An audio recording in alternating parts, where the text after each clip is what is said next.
Hey guys, so I'm going to give you my thoughts on the UX90 by Panasonic. I've had the opportunity to shoot with it about 4 times now and give you my thoughts on it. So first off, I gotta say there's one con to this, one drawback, and for me it was a huge drawback.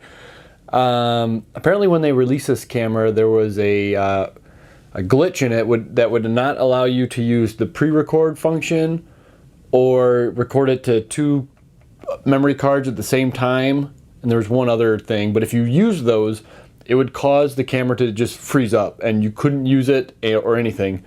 And I didn't realize this until I was actually shooting an event, a paid event that, you know, was working. And my heart sank in the middle of the event. Fortunately, I had the GH4 that I'm recording this with as my backup, and I was able to use that footage, and everything was fine. But man, I had an aneurysm, a heart attack, and needed new shorts after that because this thing gave me the... Yeah, it's not fun. So anyways, I'll go over the cons first, I guess, and then I'll go into what I actually really do like about this camera. So the other thing that's not so great about this camera is that the low light is not that great. I don't understand how. It's a 1-inch sensor, so you would think that it'd be a lot better than it is natively. I think I just have to play around with the scene files better. And you know, if anybody of you guys have come up with a good scene file, some settings and all that for low light without a lot of noise, you know, please leave it in the description below and be sure to share that. But out of the box, this thing is really bad at low light. It's probably about the same as the HCX1000, which wasn't that great. But the good thing about this is, you know, the gain. I've had no problems going up to 10, 12 dB of gain and had almost no, you know, not too much grain that where it's, you know, unusable. So that's fine, I guess. So all right, I'll go into the pros, why I actually do like this camera. So I like that Panasonic has got the built-in lens cap. I don't know why it took them forever to start implementing that. Sony's been doing it for years, probably 15 years. Panasonic just never did it. They always had the little cap. Finally they're doing it. Love it. This is just, it's so simple, yet it's so good. Just do it. All right, the other thing that I really like about this camera is it's got the variable zoom speeds. So you could set it where I could zoom in so slow on this, where it's like, it's just so slow. If you want to do like a very painstakingly zoom in on something, if you're shooting like a short film, or if you just don't want it to be a very jarring zoom in while you're doing like a live event, like a dance show or something like that, where you just want it to be nice and smooth, just a little bit.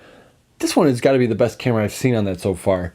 Just super slow. And then if you want to do it really fast, you could do it as well. You could set it to super fast and it'll zoom in real quick. It's not quite like having a servo zoom, which this does not have, unfortunately, so you can't do those real jarring, you know, for the effect. If you're trying to go for that effect, you can't really do that with this, but you can get pretty close with it.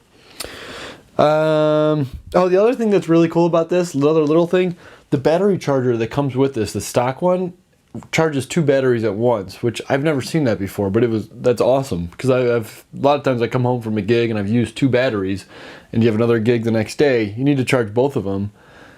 Usually you either had to buy 2 battery chargers, or you had to charge one and then either get up in the middle of the night and recharge the other one, switch them out. This one, two batteries at the same time, awesome. I love it. Yeah, the 1-inch sensor, I like it. I wish more cameras were I like the way that it's going with the bigger sensor versus smaller. So this thing is pretty big. I don't know if you could tell. This thing, it's a big honker. I've owned the DVX100, I've had the HVX200, I had my HMC 150 forever. This one's bigger than all of them, I'd say. I'd say it's about the same size as like the DVX200. It's big, which is good and or bad. I don't know which one. Me personally, I kind of like it because it's big.